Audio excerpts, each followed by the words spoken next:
Yeah, I know. But we're so close, I can feel it. Uh-huh. Okie doke, I will keep you abridged. That's not the proper use of that word, you know. I think you mean apprised or abreast. Who are you talking to anyway? Abreast. Right. Why do I bother?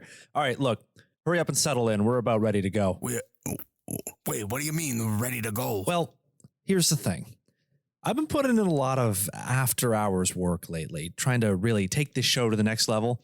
And you know what? Turns out you might have finally gotten through to me after all. After a few long nights and a little retooling. Retooling? I think we finally arrived at something we can both be proud of. So today, my friend, you get to sit back, relax, and just enjoy the show. I think you might find there's a little less work for you to do than usual. Okay then, that's cool. Sure, fine by me. Outstanding. Now, if you don't mind just scooching back a touch there, and yeah, all right, yeah, there you go. We are ready. Check the mic. Levels are good. And start the live stream. And wait, live stream? What the hell are you?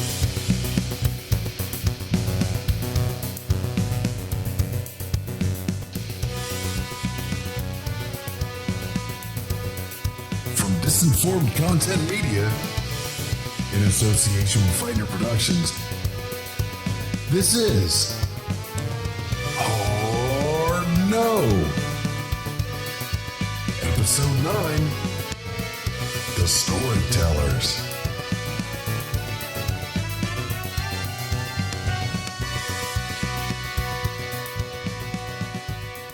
What's up, knowers? Welcome to this week's episode of Hard No. I'm your host, Dan. Thank you so much for joining me today as we explore yet another element of our deceptive world. So, sit back, pour yourself a nice big cup of Joe, and tune those ears to full attention because this week, folks, we are going full tilt boogie. Holy smokes, my man is snap crackle popping out there and I am digging it. And of course, a huge shout out to those of you joining us on the live stream today too. I am thrilled to have you all with me live for the first time ever on this journey for truth.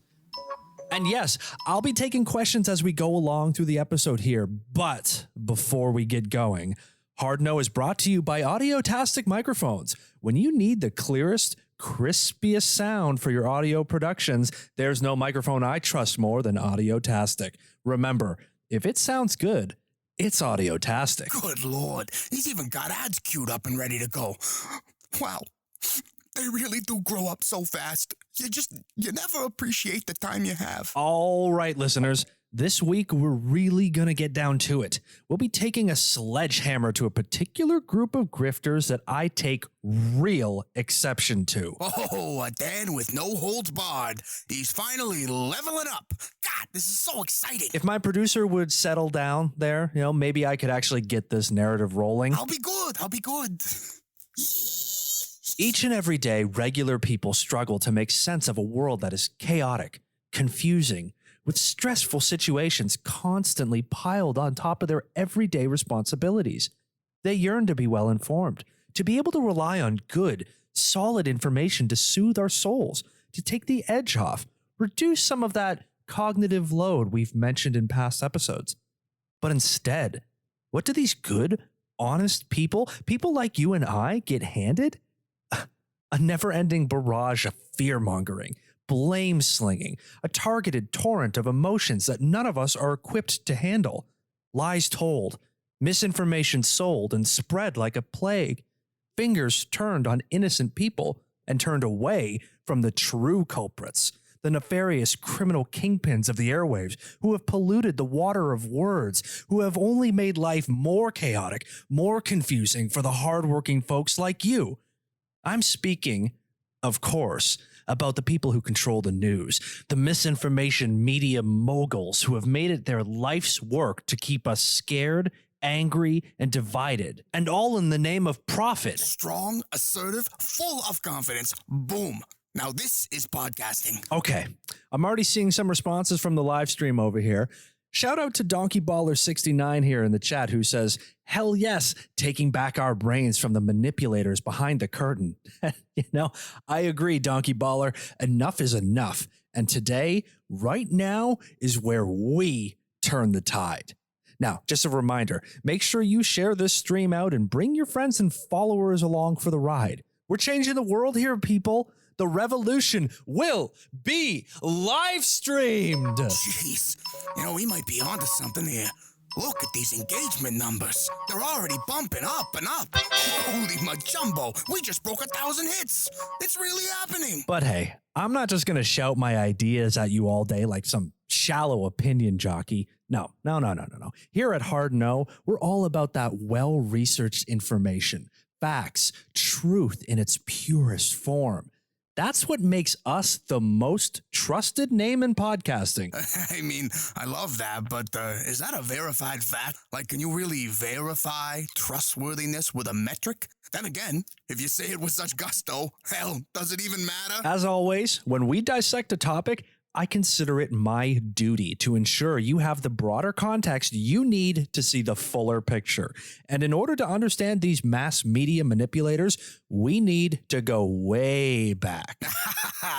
Supremanon 1440 says, give me that sweet, sweet context, Pod Daddy. Look at you. You're like the Pedro Pascal of podcasting. The Podro Pascal, if you will. Nice. That'll go viral on TikTok. Well, rest assured, I'm going to give him more context than they can shake a stick at, my friend.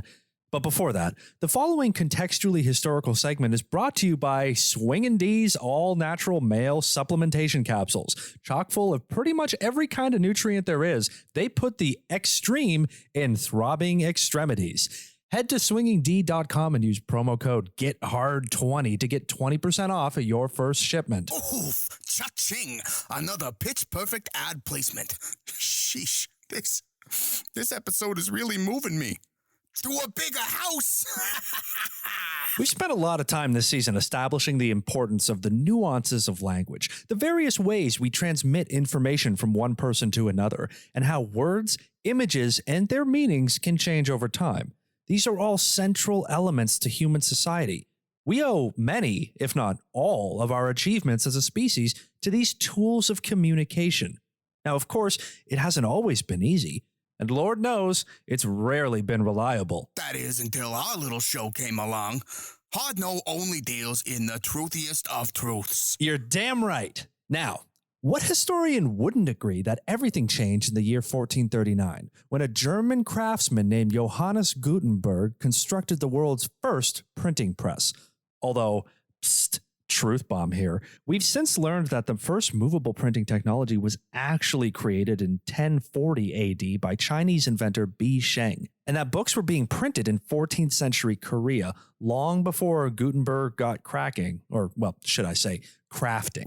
Ooh, nice aside. So you're saying we created a one-sided Eurocentric version of history and just ran with it? As we do, yep.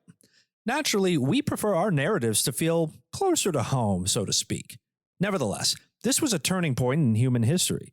The written word was suddenly able to spread with much greater efficiency, and the world was forever changed. Wait. Let me just test my knowledge here. If I remember correctly from episode 1, the effectiveness of memes was based on how efficiently they could be copied, and the accuracy of those copies. So, similarly, the printing press basically allowed a more efficient and accurate way to copy and spread ideas and knowledge? Oh, jeez. Now who's proud? They learned so quickly. But yes, correct. Information could then be copied and transmitted all over the world with an efficiency that had never been seen before. And then, well, it was only a matter of time before we began widespread mass printing, which of course eventually gave birth to the news-obsessed culture we know and love today. Hey, you ever wonder, what did people do before there were papers to read? Oh, and Gargler Demon 33 just asked in the chat, what did people do before there were papers to read? That's a great question. Well, but I just... And that leads me to today's first boil down. The boil down. And remember that hard-nosed patented boil downs are sponsored by Duraware, the most reliable name in cookware, now guaranteed to not flake little bits of Teflon all over your food. All right, so let's boil it down, folks. News is essentially the gossip of the world at large. Whether it's local, national, or worldwide, it's a simple passing along of things that happen. Before newspapers, there were monks and travelers who brought tidings from the places they'd been, or told tales they'd swapped with others along the way. There were also town criers, bards, messengers of all kinds. In ancient Rome, write-ups of local goings-on were posted in public squares for the rabble to gawk at and gossip over. Humankind has always relished the opportunity to spread stories, rumors, hearsay, whatever we can get our hands on. Whether truth or fiction, whether for enjoyment or for more practical uses, stories are a verbal tradition dating back to early civilization. It was how cultural histories were passed down, how information was taught and built upon, often with a little creative embellishment along the way. Sounds like the basis of all podcasting. That is actually an excellent point, which brings me to my next excellent point. Modern technology is a variation in this same theme. You're right, a podcast, like a news network, a documentary, or a Twitter feed, it's just a new twist on an old idea. The advent of the printing press, that newfound technology capable of a more efficient, effective transmission of information, unleashed a power that the world had never seen. And as the centuries passed, these advances were only further amplified by the development of radio, then television, and now the internet. It is, in many ways, the apex of information. Social media, live streams, podcasts. The power of the printing press, of words, of news, is in everyone's hands for the first time in history. Yes. This is going great, buddy boy. People are engaging, sharing, hearting left, right, and center. I mean, seriously, there are so many hearts all over the screen. It's like Valentine's Day at the freaking drugstore in here. We're finally doing it, my man. Taking the show to the next level. Attaboy. I am here for it. But before we press on, let's take a moment to hear from one of our dynamic advertising partners. For you live streamers, I'll be doing a quick Q&A during the break. And for the rest of you, hard no, we'll be right back after these messages. Stick around. Wow, I've never felt so unneeded, and yet so impressed. Hey now, couldn't do it without you, buddy. Hey, I'm Dan, host of the Hard No podcast, here to tell you about my favorite new home delivery service, Forlorn, the one-stop shop for literally everything you need to function as an adult. As our listeners know, life can be hard and full of stresses that sap up all that precious mental energy. Scary news cycles, obnoxious children, a job that you can't leave because of our modern system of economic serfdom. Forlorn understands, and they're here to take all that complicated think work out of the little things. No more going to buy groceries and having to prep food. No more remembering to replace that shredded underwear. No more putting the toothpaste on the toothbrush. No more thinking or doing of any kind. Forlorn will do it for you. Forlorn's weekly drops will perfectly portion out each and every item and action of your week. 7 pre-packaged outfits, 7 days of meals, 7 late-night snacks, 7 suggestions for what to watch on Netflix, 7 portions of pet food, which doubles as a late-night snack for you if you don't have a pet, 7 mouthfuls of mouthwash, 7 perfectly measured 5-ounce glasses of wine, which you can consume all at once if the sadness of life gets to be too much. It'll be our little secret. Also, 7 insightful thoughts specially curated by me, Dan Felton of Hard No, so you can seem interesting at parties or around the office without all the annoying effort of reading and or learning. And here's the best part. When you're done with your perfectly portioned week of everything, just throw it all in the trash and wait for the next drop. After all, that's what garbage collection is for. Forlorn even provides 7 industrial-sized trash bags. Go to forlorn.com. That's the number 4, LORN, for you spelling required folk out there, and click the giant I Need Help button right there on the homepage. And be sure to enter the ridiculously simple promo code NEED to get 20% off your first shipment. Forlorn. Life in a box. Wow, Dano, I didn't know you'd recorded your own ad copy on the side. Very nice. That is so funny, Pile Driver 420. And so true. When it comes to telling a good story, you have to arrange things just right. Otherwise... Danny boy, we're back. Oh, yes. Yeah. Sorry. Just caught up in the interactivity of the stream here. Jeez. This thing is more popular than the show has ever been. Well, content experts agree that video content is the preferred medium. After all, it's more shareable on multiple... Hey, here on Hard No, we don't make content according to the experts. We are an original production that subverts expectations, changes the game. We're pioneers, trailblazers. We are out here to blow minds and melt hearts. And of course, change the world. Okie doke, yeah, I can dig it. You are seriously jacked up right now, my friend. Did you happen to take a little, before this episode? Come on. Let's keep it going. We're building momentum here. So, it's the 1800s, and with the technology to spread written information came a new kind of business. The business of information. Newspapers, magazines, dailies, monthlies, quarterlies. Of course, up to that point, there had been various rudimentary forms of news media, though nothing nearly as sophisticated or widespread as what was to come. Yeah, hold up. Why so much time between the invention of the printing press and the whole newspaper boom? Isn't that like a couple 100 years? You're right. There was quite a bit of an in-between, actually. For example, in the 1640s, when England broke out into civil war, people relied on papers to keep up with the events of the time. Unfortunately, most of those papers were under strict government control. In 1644, writer John Milton advocated against government censorship and licensing of written works in his impactful piece Areopagitica. After the dust settled, a newfound appreciation for a free press was born among the populace of England. And around this time, news printing saw a drastic uptick. Ah, I see. It took a certain heroic someone laying down the right words at the right time to sway the hearts and minds of the people. Foster a desire for a little informational freedom, huh? Love it. And it looks like our listeners agree. Whole lot of no regulating our speech comments in the chat here. Hell yeah, brother. Down with censorship. Hard No has entered the battlefield of the free market of ideas, and we're bringing the hammer of informational regulation down on top of this corrupt pyramid. Call it trickle-down accountability. Oof, that one is positively blowing up the chat, my man. But wait, isn't there still like a century or two between the English Revolutionary whatever and the printing press? What's with everything moving at like tortoise speed? Well, that's a good point. After its invention, the printing press spread across Europe, allowing the copying of millions of books from the OG Bible to the classics of ancient Greece and beyond. Information had been unleashed and created what historian Elizabeth Eisenstein called an agent of change, a sort of cultural metamorphosis that ultimately led to the Renaissance, Reformation period, and scientific revolution that would follow.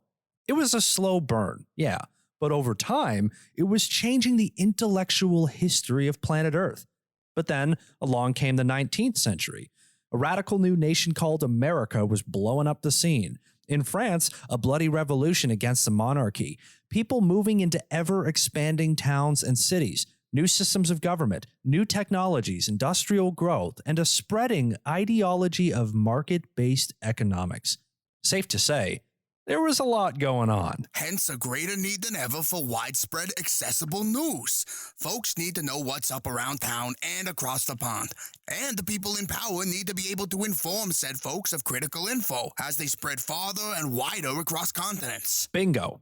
Thanks to the free market dogma of Adam Smith's The Wealth of Nations, aka the Capitalism Bible, in the New World, newspapers were already being seen as something of a business venture. Unlike in Britain, where newspapers were regulated and heavily taxed, American government policies actually subsidized newspapers through the developing postal system, while not taxing advertising revenue, which, of course, incentivized countless savvy entrepreneurs to found highly profitable newspapers in order to take advantage of these policies.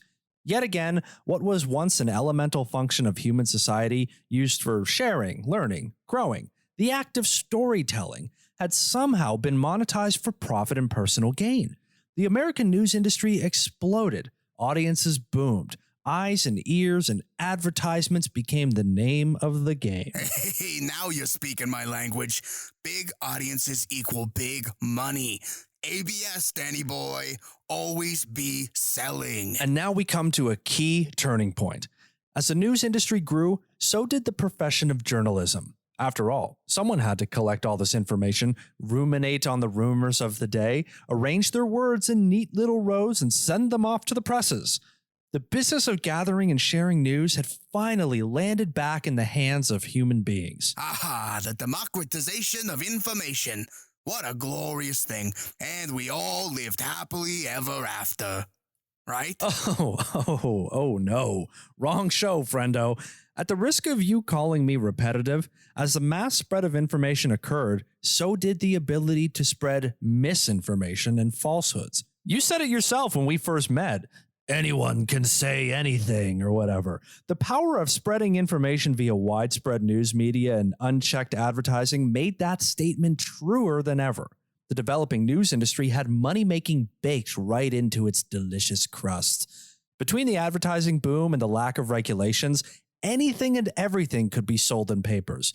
Most notably, countless patent medicines that claimed to cure whatever ailed you. Ooh, another smooth throwback. Remember our Macola app? Those were simpler times, eh, buddy boy? Ooh, seems some folks in the chat are a little confused. They're asking what the deal is with all the quips and whatnot. Geez, I'm starting to feel a little unloved over here. Hey, folks, never underestimate the value of a second voice in the room. Sometimes you need someone to bounce ideas off of. Someone to ask important follow-up questions, add a little context. It helps avoid the echo chamber. I don't know, that seems to have only made them more confused. But hey, I say whatever. The numbers are strong, Danny boy. Don't question the beast. Tame it. Giddy up! Now, throughout the 19th century, printing technology really began to ramp up. Steam-powered printing presses increased efficiency, the double press in 1814, the cylindrical rotary press in 1865, and of course, the crescendo, the linotype machine invented by Ottman Mergenthaler in 1884. Demand increased. The public wanted more and more printed copies. Entire printing plants were built. Hundreds of people were employed to run them, as well as to handle transportation, distribution, circulation, sales. The power of the Industrial Revolution combined with the insatiable human need for more and more and more information, more stories, more gossip. A brave new world was born. Yes, and what a beautiful world it is. Content, and more content. This is my bread and butter, Danny boy. Oof, I am all aflutter over here. You and me both, buddy. Oh, and remember, folks, our patented producer asides are brought to you by Higher Plane Airlines, offering the lowest fares on the highest ethereal destinations. Each Higher Plane flight comes equipped with a spiritual advisor, a medium, and a selection of spiritually enlightening activities to make your travel experience as insightful as it is exhilarating. Look inward while you travel outward and book your next trip today. That's, quite the business idea. I gotta say I'm a little surprised, though. It doesn't really seem like your vibe, Danny boy. Oh, yeah? You should see the advance they paid for that ad slot. Well then, shut my mouth. Do continue. Now, the news boom of the 1800s was a turning point in the history of information, and it came with a power and influence unlike anything humans had seen before. And so, naturally, certain types began to circle like vultures, seeking a way to invest, consolidate, or otherwise exploit that power. In this case, it was a new class of wealthy business barons who saw the potential of controlling what people know and, in a way, reshaping reality. The old what you see is all there is, right? Exactly, my man. And look at that. The knowers in the live stream get it too. Yeah, you know what? Feels like the right spot to throw it to a break. Toss it away, Captain. I'll be right back. Dynamic ad time? Don't have to ask me twice. Stay tuned, folks. Hard No will be right back as the hammer draws ever closer to the nail. Yes, sir. I am seeing it too. I know, I agree. It's just, I don't know, something doesn't feel right. Picture this. It's 5 a.m., the start of another beautiful, bountiful day. You wake with a smile, hit the gym, then head to the office for that super important board meeting that could have been a Zoom call. Time to rise and grind. Meanwhile, your local Tom Flogman's employee is already hard at work preparing to bring a smile to your day. Disinfecting the counters, unfreezing the bacon, and putting on a hot, fresh pot of your favorite Tommy's Dark Roast. But today, they've got something a little different, something special. Introducing the all-new Tom Flogman's Chicken Bacon Jalapeno Turkey Avocado Crunch Wrap Breakfast Sandwich Supreme. Made with Monterey Jack cheese, tomato, 6 kinds of lettuce, and your choice of chipotle aioli or spicy maple barbecue sauce, slathered over a mouth-watering array of meats, a crispy hash brown, and one of our signature egg pucks, all served on a loaf of fluffy, fresh-baked focaccia. Sure, your local Tommy sandwich artisan didn't exactly put it together just right. The egg's a little damp. They forgot your hash brown, and there's lettuce falling out of every side. And sure, you'd probably take it back and scream at them like a maniac if you had even 1 second to spare. But none of that matters now, because you can taste a smile in every bite. It starts your day off right. You managed to forgive that minimum wage worker. After all, they make less in a week than you'll make today alone. But hey, that's not your problem. As far as you're concerned, it's just a part-time job for college students. Never mind that the woman who served you is 62 years old and struggling to keep pace with the frantic flow of customers barking orders at her. If she doesn't like it, she should just quit, pull up her bootstraps, and get a real job, like you. Anyway, goddamn, that's a good sandwich. It's gonna be a great day. A hot cup of Tommy's in one hand, a giant lopsided sandwich in the other, steering your car with your knees, probably. Maybe you even grabbed a box of tasty little Tom Knob donuts for the office. Everyone loves that. And for a limited time, 5 cents from every box of Tom Knobs goes to the Twinkie Kids Foundation to help fight childhood obesity, for which we are clearly at least partly responsible. Start your day off right with Tom Flogman's and wrap your smile around our thick, juicy sandwich. Limited time only. Some restrictions apply. By accepting the sandwich, you are agreeing to waive all legal rights to participate in the ongoing class action lawsuit against Tom Flogman's Incorporated and all future legal matters pertaining to said company in perpetuity throughout the universe. And we're back. Sorry, folks. It looks like my producer is still out on his call, but hey, we can truck on without him, can't we? Sorry. So I don't get all this confusion. He's just here to support the show, run ads, socials, and so on. What's not to get? But all right. Anyway, let's get back to it. This is where things really start heating up. The Great News Baron War, that is. The early news empires battling for dominion of this new and lucrative industry. Yeah, you got it, Pixie Dustling 22. We are absolutely painting the bigger picture here, providing broader historical context that can later be boiled down into simplistic taglines and memes. See, it's a complicated dance of... Yes, sir, yeah. No, I'm on top of it. Sorry, Pally, I didn't realize I was gone so long. Hey, all good, my man. I am a forgiving host. Judge not, lest ye be judged. Sure. Okay. Where we at? Let me introduce you to a couple of men. Yes, of course, men, who would go on to corrupt and alter the informational landscape in the late 1800s. First, but not least, William Randolph Hearst. Born April 29th, 1863 in San Francisco, William was the son of the ruthless mining magnate, California senator, and classic HBO villain George Hearst. After a tumultuous upbringing as the son of a ruthless multimillionaire, young Billy Randolph was handed the reins to his father's newspaper, the San Francisco Examiner, at the tender age of 23. Fun side fact, Papa George had acquired the paper some years prior as payment for a gambling debt. Aha, you see? Never underestimate the power of games of chance. To think the butterfly effect of history was forever changed by a hand of cards or a roll of dice. Oof, the universe is a cruel mistress. Oh, indeed it is. But William Randolph Hearst was nothing if not his father's son. Having a full business handed to him on a silver platter was not enough. Hearst had his sights set on nationwide domination of the industry. He gave the San Fran Examiner the motto, the monarch of the dailies, and invested in the best technology and writers he could find.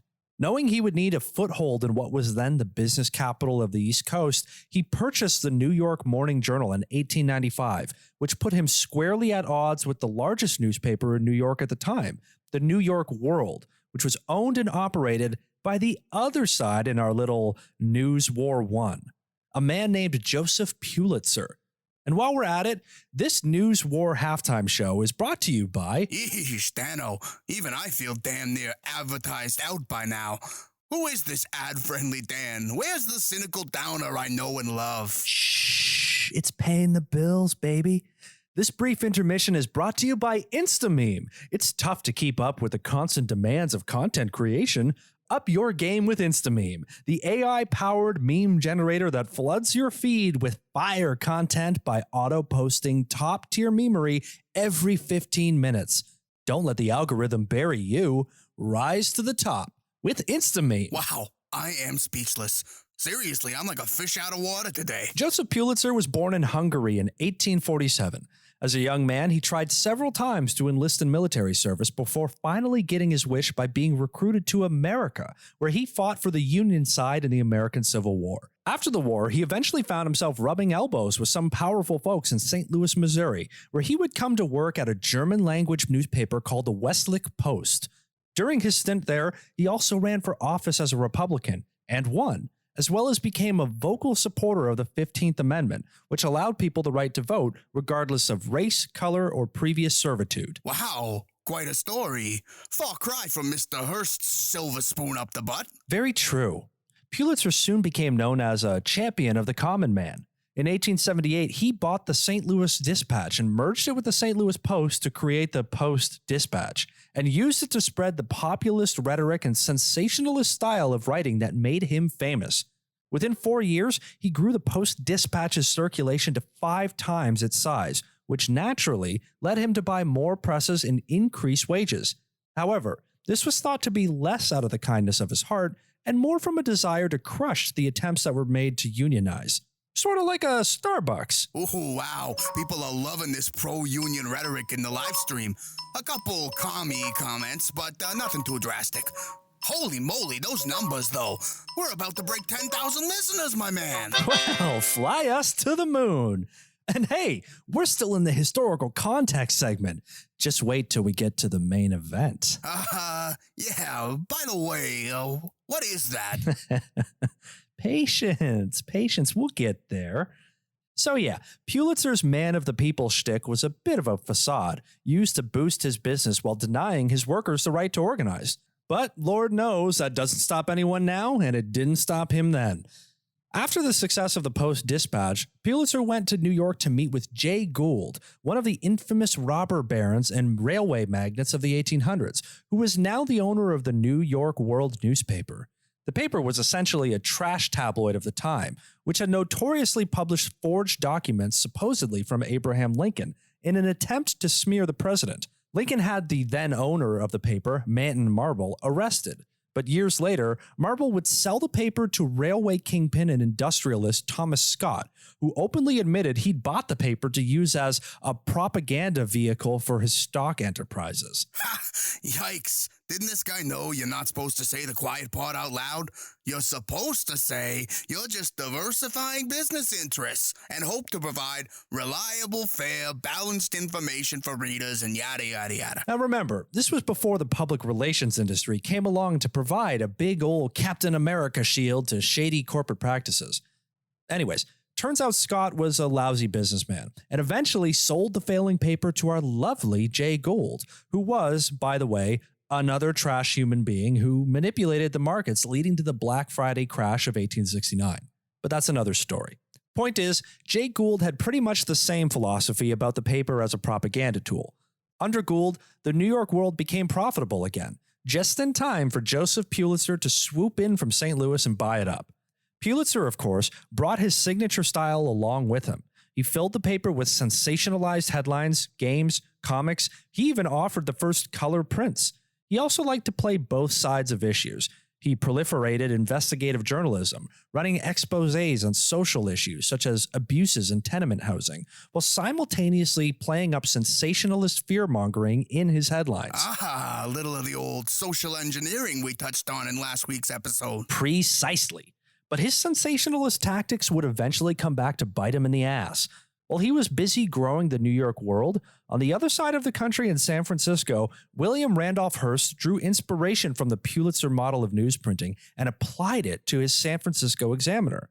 Hearst made a quarter of the stories in his newspaper about crime, using intentionally dramatic language to sensationalize events, and insisting his writers portray crime stories as morality plays, simplifying the stories into simple good-bad narratives. Ooh, okay. I am seeing the through lines from our previous episodes, Danny boy.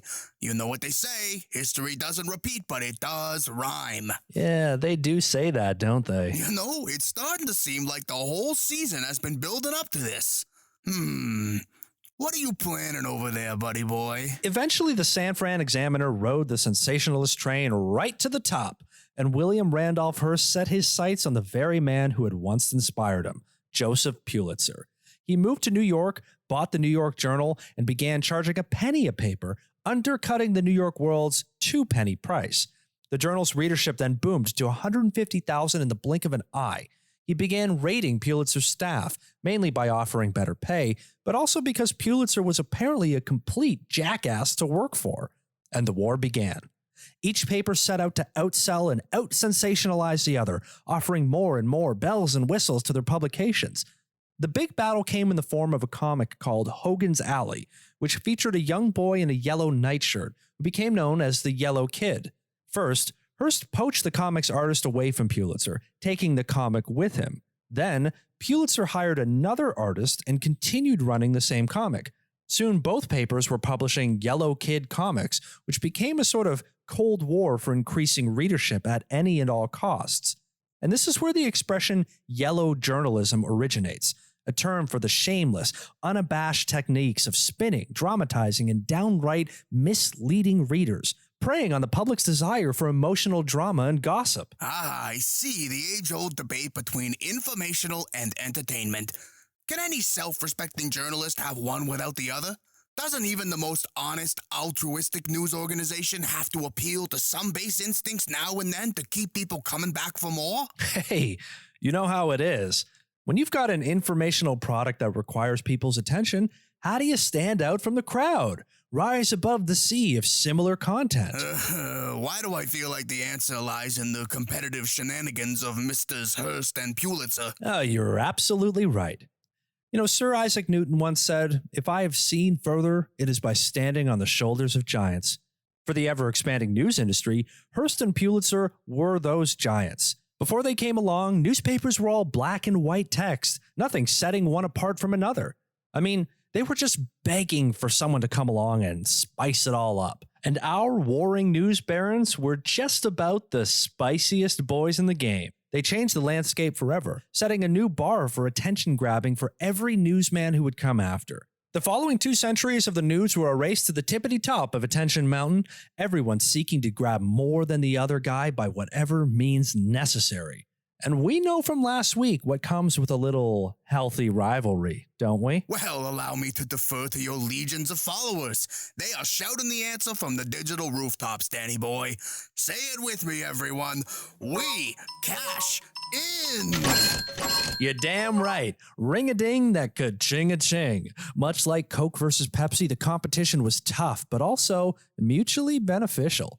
During their years of conflict, advertising revenue and readership boomed for both the Hearst and Pulitzer empires. Everybody wins when it comes to war. Here's a prime example. In the 1890s, the U.S. battleship Maine exploded and sank off the coast of Cuba. Tensions had already been high between Cuba and Spain, and the U.S. newspapers were fanning the flames with a lot of pro-war sentiment. The noble, heroic revolutionaries struggling against the harsh, cruel Spanish, even pushing the theory that it was a Spanish mine that sank the Maine, despite eyewitness testimony that the explosion occurred on board the ship. Thanks to a U.S.-backed investigation to prove Spain was behind the attack, coupled with a media frenzy back home calling for war, So began the Spanish-American War. And ooh, baby, is war ever good for business? So what if they embellished a few details? Think of the profits. Something, omelets and eggs, am I right? Spot on again, my man. You've really grown this season too. You know that? Hey, look at us.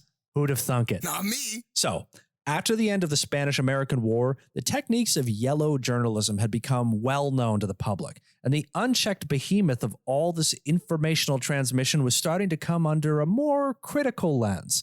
Now, Joseph Pulitzer managed to check himself before he wrecked himself, retreating in shame, apparently, to a more true journalism in the name of progress, or at least progress according to him. Hold the old Uno reverse, huh?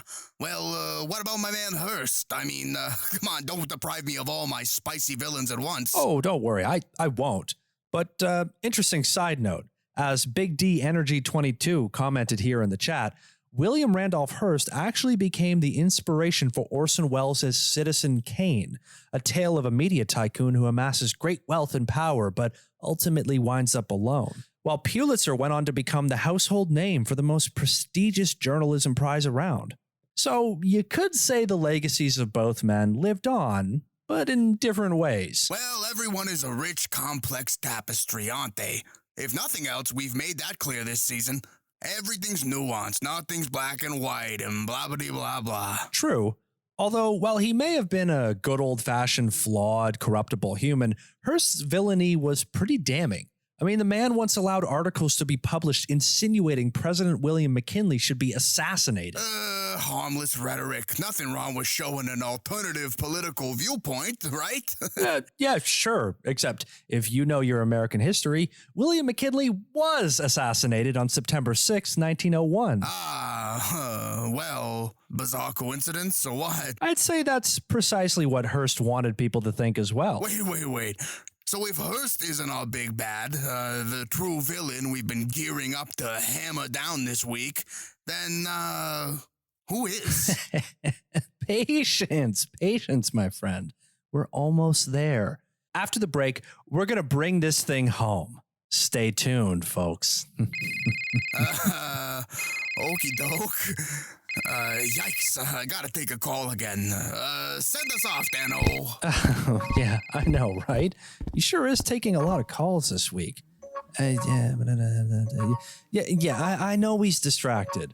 A lot of work goes into a show like this. You know, you gotta cut him some slack. Wow. You guys seem really confused. Again, look, I get it. This is our first live stream. I guess you don't all quite grasp the, dynamic of the show. And that's okay. That's okay. Just sit tight. After the break, it's going to get all David and Goliath in here. So, get your slingshots ready. Hard No will be right back. When the newfangled economy of crypto and Bitcoin seems too scary to navigate, put your trust and your money back into an old, reliable place. Buy gold and let your future be failure-proof. Status report. Everything seems to be going according to plan, sir. He's assertive, confident. He's really wielding the power. Yes.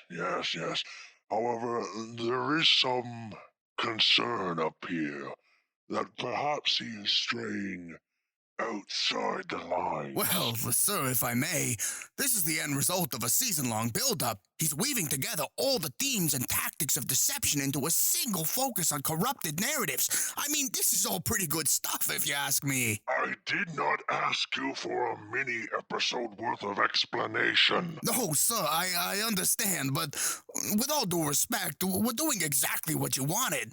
The numbers are soaring. The ad revenue is pouring in. You've been calling me over and over, telling me how great we're doing.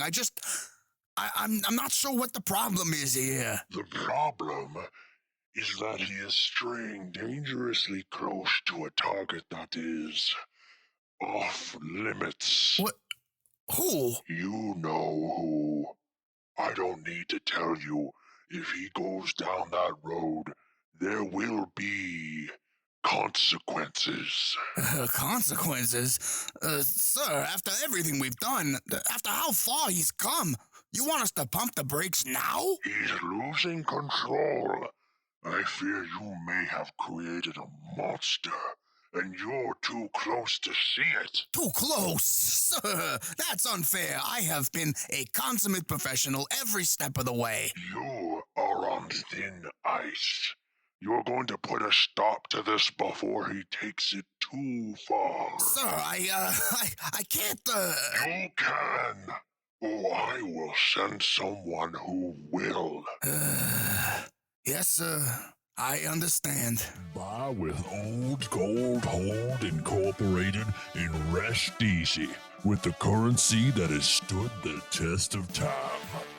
Old Gold Holding is not an accredited financial institution. Buy gold at your own risk. Gold prices are, were, will be, and always have been just as volatile as any other investment. Old Gold Hold is not responsible for any losses suffered due to placing your trust and money in our care. As a rule, do not take financial advice from fast-talking podcast ads. Yes, I love it. Thanks, Steve. And thanks, Cosmo Waves 22. I have been told that I have a great face for podcasting. You're both super kind to say that. Oh, and buy gold. And be sure to grab a Tom Flogman's crispy chicken bacon jalapeno. Sorry about that, Danny boy. But could we have a quick chat? Yeah, sure. What's up? Actually, I meant in private. Hey, anything you want to say to me, you can say to the listeners too. Nah, you know what? It's nothing. No big deal. Just trying to keep up with the whims and worries of the higher-ups. Know what I mean? Not really, but okay. Onward. We are cooking with fire. So, we've told the tale of the news industry's boom in America, and we'll be back there shortly. But now we take a little detour, because the United States wasn't the only land where news barons had mastered the crafts of sensationalism and hostile business takeovers. On the far side of the world, at a land of freaky critters, sun-baked beaches, and kooky accents. Ooh, where? Scotland? Ireland? New Zealand? Getting warmer. Well, literally. But no, I'm talking about my own kangaroo-littered ancestral homeland of Australia. While our American news barons were slugging out their own schemes, some of the world's greatest deceivers were in the land down under, coming together in mutually psychotic obsession to socially engineer public perception in their own way in order to grow and capitalize on their business interests. Seriously? What now? It's just... Look, Dan, we really should have a little talk before you go any... Are you gonna get that? Geez, I don't, God damn it. Folks in the chat are starting to wonder what the hell is going on, and frankly, I am too. Either answer it or shut it off. For God's sake, I'm trying to change the world over here. It's just, it's nothing. It's nothing. On with the show. I don't need your permission. Whoa. Hey, look, I'm sorry. Danny boy, really. You should be. While you were busy taking your little phone calls, we just broke the 100,000 mark. Wow, I have the power of the people behind me now. Nothing can stop this train, not even your big shot fat cat higher-ups. Look, I'm with you, buddy boy. Just please try to stay grounded. Let's not do anything too crazy. I'll do whatever the hell I want. Now listen close, folks. July 24th, 1879, Robert Clyde Packer is born in Hobart, Tasmania, Australia. As a young man, he went to work in the budding field of journalism and worked his way up to editor of the Sydney Sunday Times, where he helped grow the paper's readership to over 100,000 by 1913. Praised for his dynamic management style, sensational angles, and abundant illustrations, Packer made the right friends and a few shrewd business decisions and founded Smith's Weekly and the Daily Guardian. Wow, sounds like a dynamic go-getter who knows how to cater to the public. Well, sure. Or, as Eric Baum, a journalist at one of Packer's papers, said, Packer had a keen sense of what readers of the mental age of 15 or less want in the way of news and stunts. Hey, you know what I say? Appeal is appeal. The value of simplicity, after all. And hey, it looks like the live streamers in the chat tend to agree. There you go again. Always playing both sides. and still managing to miss the point. And besides, the live streamers seem a little confused again anyways. Oh, Danny boy, now don't go insulting our listeners. What? It's like some of them are tuned into a completely different show. I mean, look at this. Tiddlywink77 is asking why I just seem to keep talking to myself so much. I'm talking to you. I'm trying to educate you. Come on, people. Jesus, you guys ever listened to a podcast before? All right, Danny boy, slow down. We gotta have a little chat. No. We stopped for nothing. The numbers are still soaring, and so are we. So, Robert Clyde Packer bites the dust in 1934. Good riddance. Leaves the business to his son Frank, who was a journalist at Dear Daddy's paper. Nepo baby Frank, now at the helm, acquires one of the country's first television licenses, capitalizing on the Aussie government's mandate that each capital city in the country must have 2 commercial TV networks. He also expanded the Packer print empire, including the highly successful Australian Women's Weekly. Frank then took his father's major news holdings and formed the Australian Consolidated Press, which he was the chairman of until his death in 1974. Another ruthless media baron bites the dust. Womp womp. Dan, I think... And as always, the death of a lying news mogul is brought to you by Tree Gods pre-rolls. When reality has been warped beyond recognition by a dynasty of greedy corporate interests, escape for a few sweet hours with Tree Gods' finest sativa strains. Tree Gods, for a world that's gone up in smoke. Danny boy, seriously, maybe we should take a minute. I don't have a minute. So, Robert Packer, gone. Frank Packer, worm food. But here's the important part. Somewhere in the later years of his illustrious career, Frank had acquired a paper called the Daily Telegraph. And after years of cutthroat deals, pay disputes with workers, and falling outs with associates, Frank was finally convinced to sell the Telegraph, a move that would haunt the family for years to come. Oh boy. Who, Dan? Who did Frank sell the paper to? You already know, don't you? Our target, our enemy, the last stop on our train ride for truth, the man I've been gunning for all along, even before I knew it. It was always him. Dan, please, I gotta warn you, this is a bad idea. Says who? Your cowardly corporate overlords. Look at the numbers. The people are with me. They're foaming at the mouth, and so am I. I've chosen my target. He's in my crosshairs. There's no turning back now. Dan, please, I'm begging you, don't do this. It's not you. The listeners are confused. They don't understand what's happening to you. Shut it. They understand me. All you've ever done is stand in my way. Well, not anymore. You can leave now. The show is mine. Leave, Dan, I can't just leave. It doesn't work like that. Oh, jeez, he was right. He was right. You've become a monster. A monster? No, I'm finally me. The me you always wanted me to be. Confident, committed, successful. And after everything you've said, everything you've done, you have the audacity to call me a monster? Don't make me laugh. You want the real monster?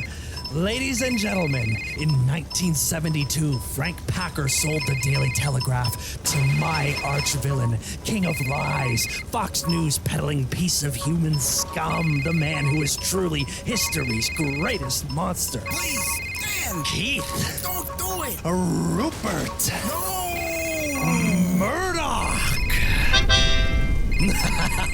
See? We just broke 1 million listeners. I did it. I made it. They love it. They love me.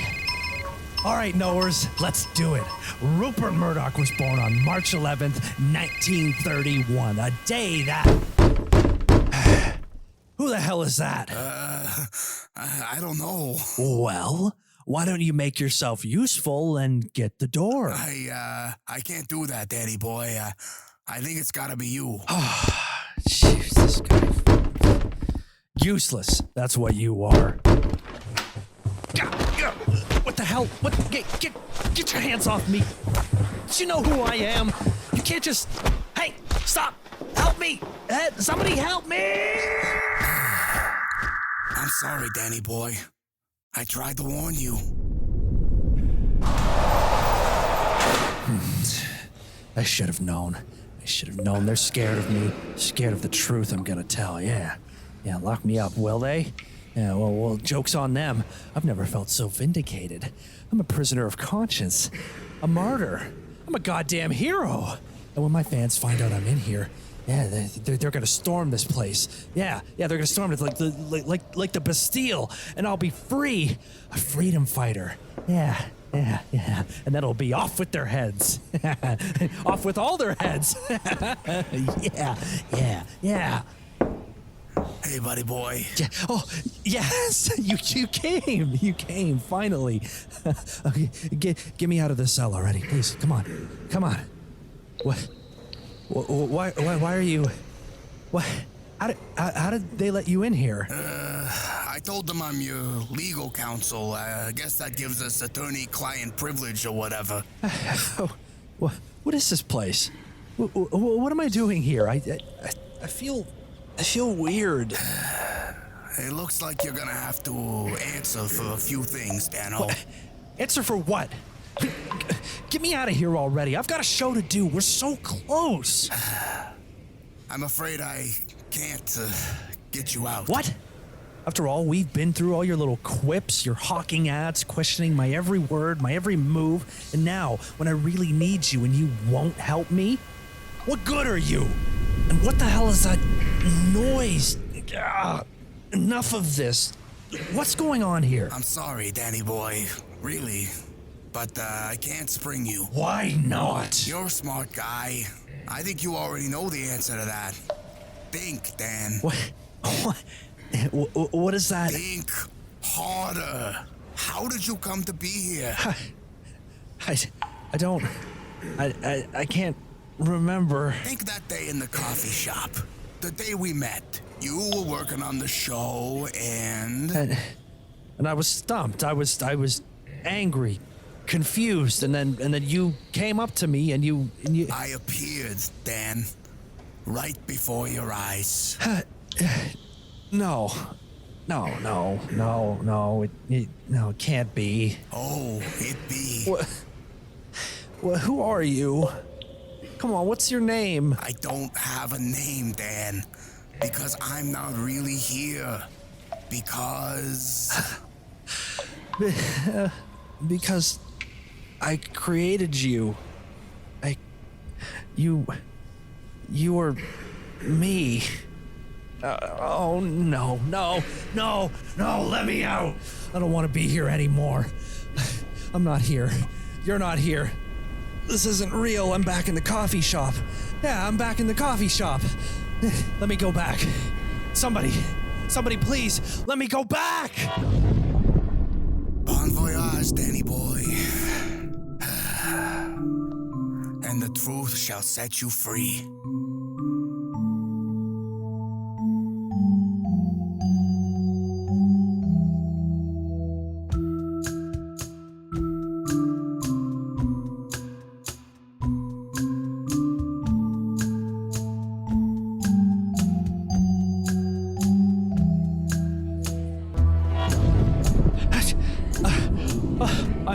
I'm back. Oh, thank God it worked. It worked. I'm free. Back to life. Back to reality. Oh, that feels good. What has been going on? Oh, what the hell is this? Is this even real? Was any of this really me? Hey, excuse me. Would you mind watching my bag for a moment? I'll just be right back. Yeah, sure. Yeah, of course.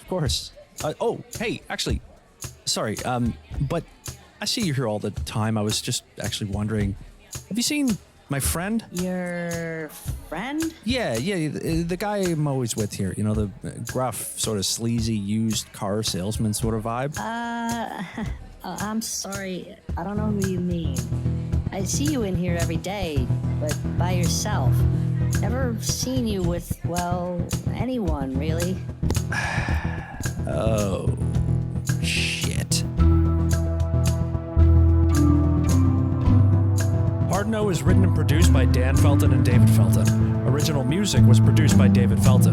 Find more of his work at dfeltmusic on Instagram. Hard No's artwork was created by the talented Q, who you can find at The Mighty Q Works on Twitter and Instagram. Special thanks this episode to Jeff Feitner, who's on the socials at FightPro and does all your podcast production needs at fightpro.com. To follow Hard No on social media, follow at DisinformedDan on Twitter and Instagram. Additional notes and sources can be found at disinformed.ca/hardno. Questions, comments, concerns?